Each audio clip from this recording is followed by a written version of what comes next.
Trust Ann Coulter. Good to have you back on the program, Ann Coulter. In Trump, you no longer trust, right? Well, it's starting to look like everything he said about it was all me. It wasn't Steve Bannon. Bannon came in the last 2 months. Starting to look like maybe it was all Bannon. It was in Bannon we trust. I mean, as soon as Bannon is gone and banished from the kingdom, suddenly he's willing to grant amnesty, which was kind of the signature issue of his campaign. Well, I remember speaking to you several times last year, and you told me that the reason why you got on board with Donald Trump was precisely because of his hard line on immigration, and you thought that that was the thing that was going to make him win the election, and you were right. Yes. Do you now feel betrayed by him? Thank you. Well, we'll see what happens, but I have a blistering column going up on this later today. I mean, he's wandered off the reservation about 5 times before, by my count, during the campaign, during the transition, since he's been president, and the public has brought him back. His voters have brought him back every time, but it's getting a little exhausting. And I mean, it's starting to be the scenario I'm seeing is Lucy's going to move the football. Lucy's going to move the football. Lucy's going to move the football. Oh, she moved the football. I mean, how much longer can we keep him in line? It's the beginning of his 2nd year. There is no wall, and he held a press conference with members of Congress yesterday to repeatedly say he was for amnesty. Now, he said a few other good things, but if he was calling that press conference to prove, I mean, he's dealing with a personal problem he has and selling out his base, and that is this Michael Wolff book that's come out. But if he was trying to prove he wasn't senile, that press conference didn't do it. Okay, but is it possible that you're the one who's isolated, that his base, which has shrunk down to whatever, 30% or less, that they're actually on the margins, and that what he's doing, rather pragmatically, is making a pitch for the centre ground because he needs them at the end of the year? In the abstract, that sounds correct and very appealing. But what was so great about Trump, the candidate, and he was great, he was amazing, I've been waiting for a candidate like that my whole life, was that he always started in the center.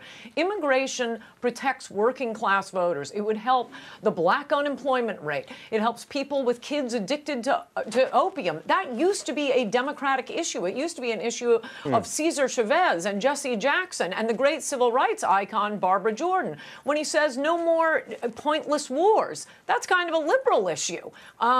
When he's talking about the trade deals, 100% a working class issue. So the normal pattern of presidential candidates, he never had to follow. He started with the popular issues that were already in the center. Now he is, from what I heard of your intro, and I agree with, I think most of it, except for the part about the New York swells wanting to put America first. No, they don't. They want to put the globalists first. But everything else was right. They want the cheap labor and the tax cuts, and that's what he's been starting with. Now, he can still come around. Like I say, he's screwed up before, but then again, he had Bannon with him before, and wow, it's striking that Bannon's pushed into the ground, and the next day he's coming out for DACA. Okay, so briefly, has he gone back to his natural base, which is in fact not white working-class Americans in the Midwest, but Fifth Avenue, the well-heeled, people like him, rich as creases? That was really never his base, but yes, that is the great fear, and that's what the White House is beginning to look like. I mean, Trump is brilliant in some ways. He uncannily picked these incredibly popular issues: no more pointless wars, restrictions on immigration, build a wall, kill the job-killing trade deals. It was just uncanny, and no other Republican would touch it. No Democrat would touch it. So even with all of his flaws, that's why I thought he was going to win. That's why he did win.